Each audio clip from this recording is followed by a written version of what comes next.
साथियों, अभी चुनाव कार्य के तहत जब अलवर लोकसभा के ग्रामीण विधानसभा क्षेत्र में साथियों घूमना हो रहा था, तो टकराली गांव में आकर अभी रेस्पेक्टेड अरशद भाई और बहन रजिया बानो के स्कूल टैगोर पब्लिक स्कूल आना हुआ।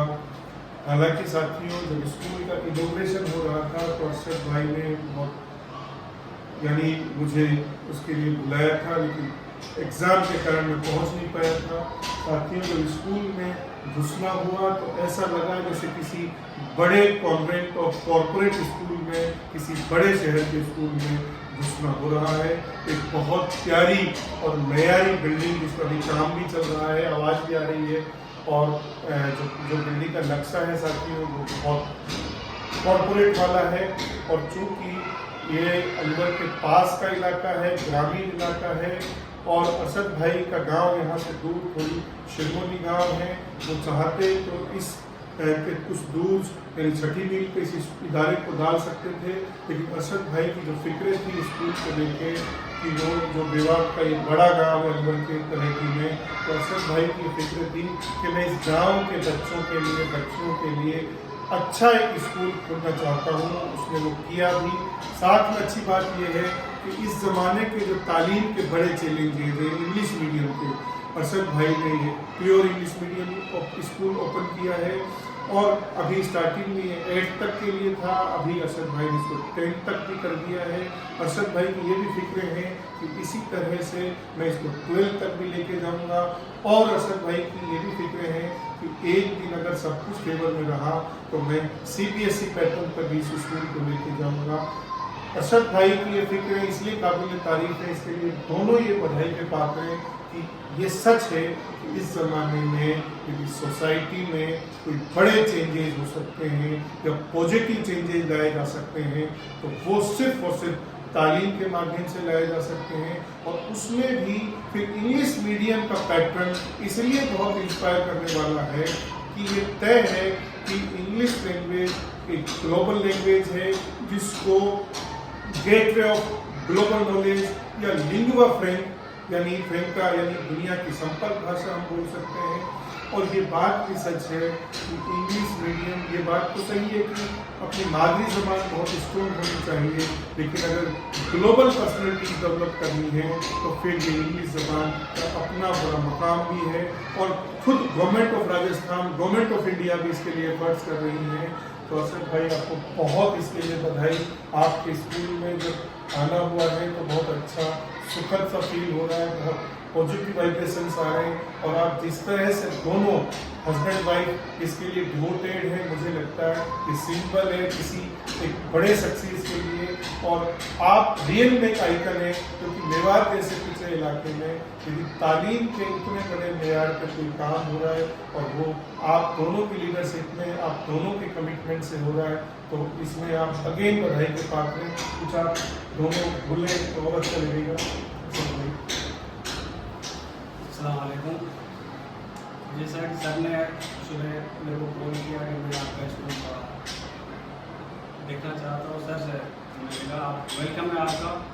और सर ने जैसे बताया कि स्कूल को डालने का पर्पज़ हमारा ये था कि हमारे मोमडन इलाके में एजुकेशन में सबसे पिछड़े हुए माने जाते हैं।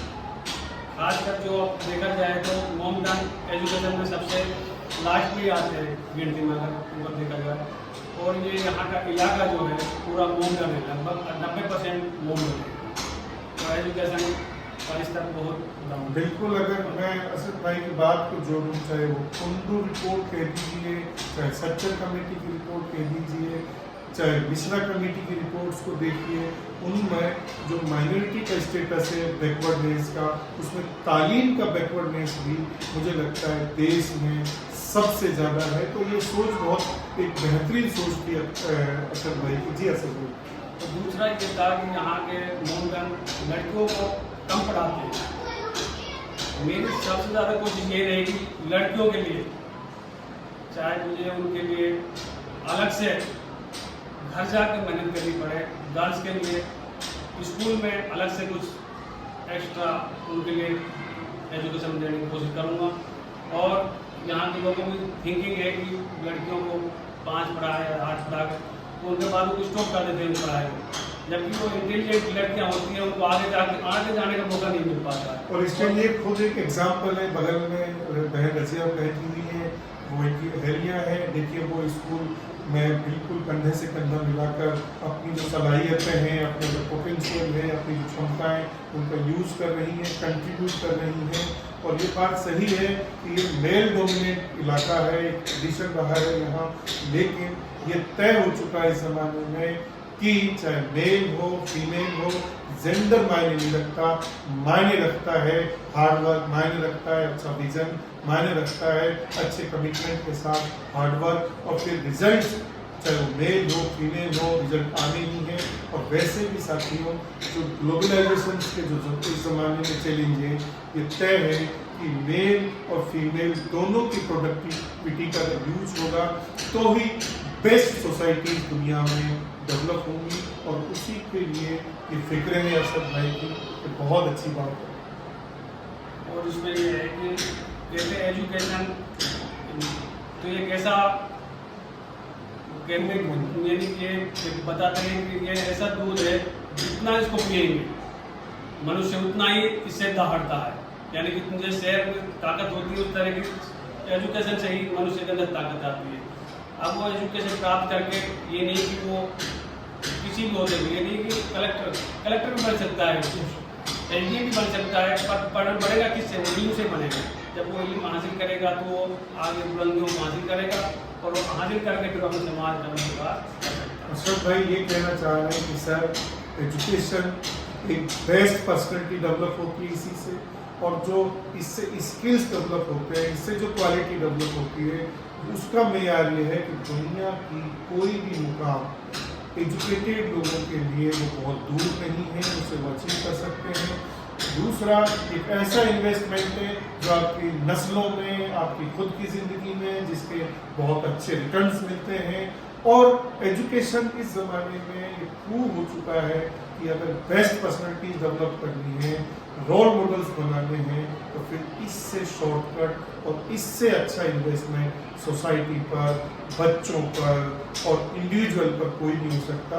और हमारी ये दुआएं हैं और हम सबकी ये दुआ है कि अशरफ भाई का ये विजन एक दिन कामयाबी का परचम लहराए।